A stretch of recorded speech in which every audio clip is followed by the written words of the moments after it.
Сәлеметсіңдер ме балалар? Сауат ашу негіздері ұйымдастырылған оқу қызметіне қош келдіңдер.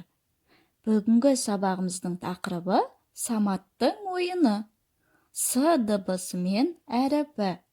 Сабағымызды бастамастан бұрын шаттық шеңберін бірге қайталап, көңілімізді көтеріп алайық. Біз бақытты баламыз, оқып білім аламыз. Әріптерді үйреніп, білімді бала боламыз. Жарайсыңдар балалар. Балалар, бүгінгі оқу қызметінде сіздер мен біздер жаңа дыбыспен С дыбысымен танысамыз.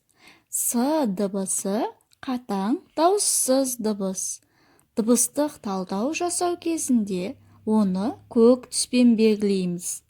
Қане С дыбысын бірге қайталап айтып көрейік. С.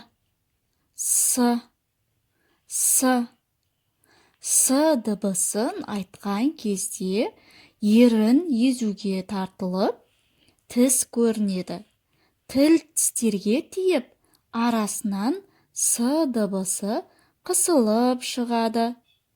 Ендеше балалар, С әрпінен басталатын сөздермен таныс болыңдар. 1, 2, 3. С әрпі. С әрпі. Сиыр. Сиыр. Сүт. Сүт. Сурет. Сурет. Сандық. Сандық. Су. Су. Сабын. Сабын. Сүлгі. Сүлгі. Сызғыш. Сызғыш. Сақина. Сақина. Сегіз. Сегіз. Сағат.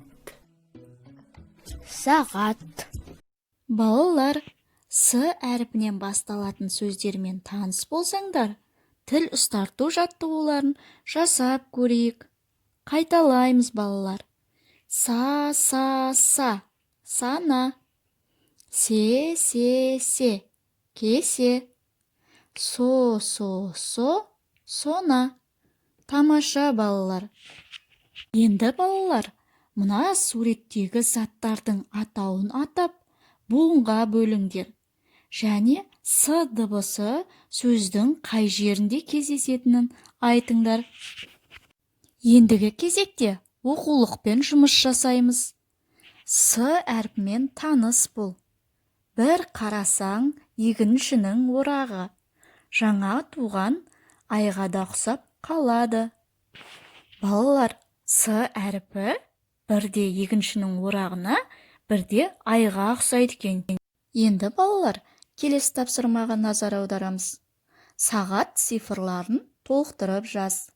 Қай сан атауында С әрпі бар? Келесі соңғы тапсырма көркем жазу. Баспа С әрпін дәптерге түсіріңдер. Және тапсырмаларды орындап болсаңдар балалар, төмендегі бетпердеге көңіл күйлеріңді білдіріп қойыңдар. Жарайсыңдар балапандар. Тамаша! Бүгінгі оқу қызметіндегі сіздерге дайындалған тапсырмалар сіздерге ұнады деген сенімдемін. Сабағымыз аяқталды. Назар аударғандарыңызға көп рахмет. Сау болыңыздар.